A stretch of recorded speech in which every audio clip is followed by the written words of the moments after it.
Buenos días a todos. Hoy les vengo a hablar sobre la meteorología que salvó el Apolo 11. Empecemos. En esta aparente calma, alguien en la Tierra estaba viviendo una pesadilla. En un pequeño despacho de la base aérea de Hickam, en Hawái, el capitán Hank Brandley, del Servicio Meteorológico de Defensa, tenía un terrible secreto que no podía comunicar a la NASA. A 72 horas del amerizaje del Apolo 11, Brandley había recopilado las imágenes de un programa secreto de satélites y había descubierto un hecho terrible. Sobre el lugar exacto del Océano Pacífico en el que tenían previsto aterrizar los astronautas se estaba formando una gigantesca tormenta tropical, lo que en la jerga se conocía casualmente como un águila gritando Screaming Eagle. Brandley trabajaba en la base como meteorólogo, siguiendo las informaciones que enviaba uno de los programas de satélites secretos de defensa conocido como 417. En aquellos años, y con la excusa de estudiar el medio ambiente, un grupo de satélites del programa Corona fotografiaban instalaciones secretas de los soviéticos y lanzaban después los carretes de fotos, sí, carretes, en paracaídas sobre el océano, que eran recogidos en el aire por unos aviones especiales. A su vez, los satélites del programa 417 analizaban las nubes para encontrar los momentos en que los Corona podían fotografiar el suelo enemigo.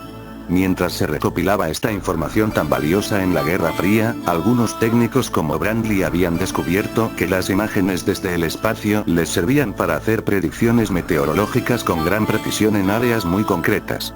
Y aquel mes de julio de 1969, las señales sobre el Pacífico eran inequívocas.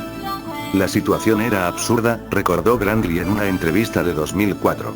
Tenía todas aquellas fotos secretas de una terrible tormenta tropical a una altura de 15.000 metros, formándose exactamente sobre el lugar en que los astronautas del Apolo 11 tenían previsto descender.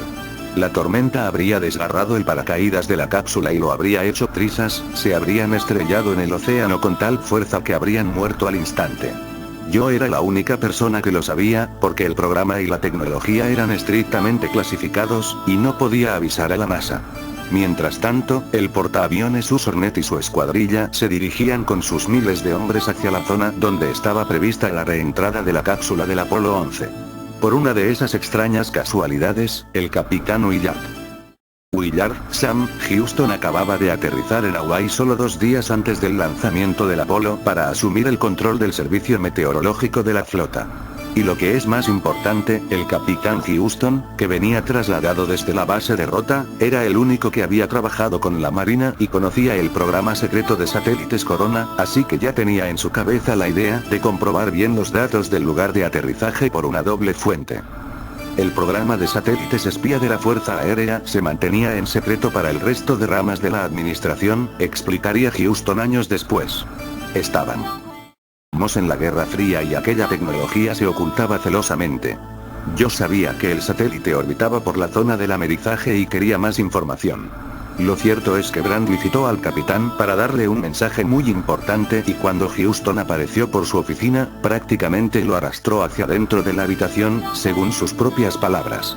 Las imágenes clasificadas mostraban signos de una tormenta tropical sobre el lugar de aterrizaje y debido a la cadena de mando, Brandley estaba bloqueado y no podía contárselo a nadie, recordó Houston. Yo había llegado justo a tiempo.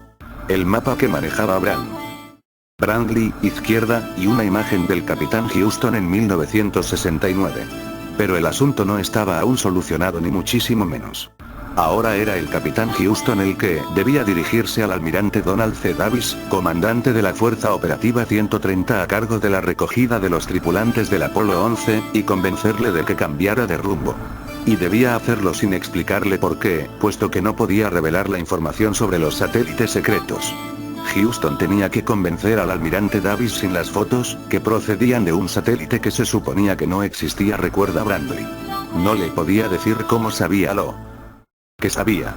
Y el almirante debía variar el rumbo sin esperar a la confirmación oficial de la orden, o de otra manera no llegarían a tiempo.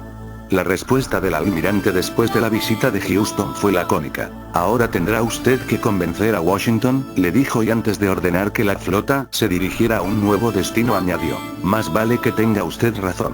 A pocas horas del aterrizaje de los astronautas, se puso en marcha una cadena en la que el papel de héroe estuvo muy repartido. Si estaban equivocados, el almirante Davis podía decir adiós a su carrera, y lo mismo podía decirse de Houston, quien movilizó a todos sus contactos en el programa Corona para que hablaran al máximo nivel con la NASA e hicieran de aquello una emergencia nacional. El resultado fue algo que muy poca gente conoce porque no se hizo público hasta que en 1995 el presidente Bill Clinton desclasificó los papeles del programa Corona. A pocas horas de su reentrada en la atmósfera, la NASA cambió el lugar de aterrizaje del Apolo 11 y envió a los astronautas a una zona a unos 350 kilómetros al noreste del lugar original. Como bien resume la periodista militar Barbara Omeger, el 24 de julio de 1969 el capitán Houston vio por televisión desde su casa en Pearl Harbor como la cápsula con los 3 astronautas del Apolo 11 regresaba de la Luna y aterrizaba a salvo sobre las aguas calmadas del Pacífico. Aquel día, y es algo que Brantley y Houston no supieron hasta después, la Marina envió al punto de aterrizaje original un par de cazas para comprobar que efectivamente había una violenta tormenta. Y así fue, porque al capitán Houston le pusieron una medalla de la Marina una vez desclasificados los documentos, 25 años después. Su sobresaliente capacidad para la predicción meteorológica, decía el reconocimiento, fue fundamental para evitar lo que pudo haber sido una enorme tragedia y un durísimo revés para el programa de vuelos a la Luna de este país. Hace unos días, la nieta del capitán Houston, la investigadora de la Universidad de Cambridge Katie Mack, anunció en un artículo en un foro de internet que su abuelo había muerto en enero de 2013 a los 88 años. Antes de que muriera, ella le había visitado en el hospital para comunicarle que había presentado una solicitud para ser astronauta de la NASA. Aún no sé si seré seleccionada, explica, aunque hace como un mes pasé el primer corte. Todavía albergo el deseo de que él se sienta orgulloso. Vaya o no vaya yo al espacio, concluye, espero que nosotros, como nación y como especie humana, no abandonemos la exploración espacial más allá de la órbita baja de la Tierra, espero que recordemos el valor real de ir allí y la manera en que puede cambiar nuestra perspectiva y hacernos, fundamentalmente, más grandes. Bueno, gracias amigos de YouTube, espero que les haya gustado mi 3 video y suscríbanse y si no los gustó comenten para mejorar.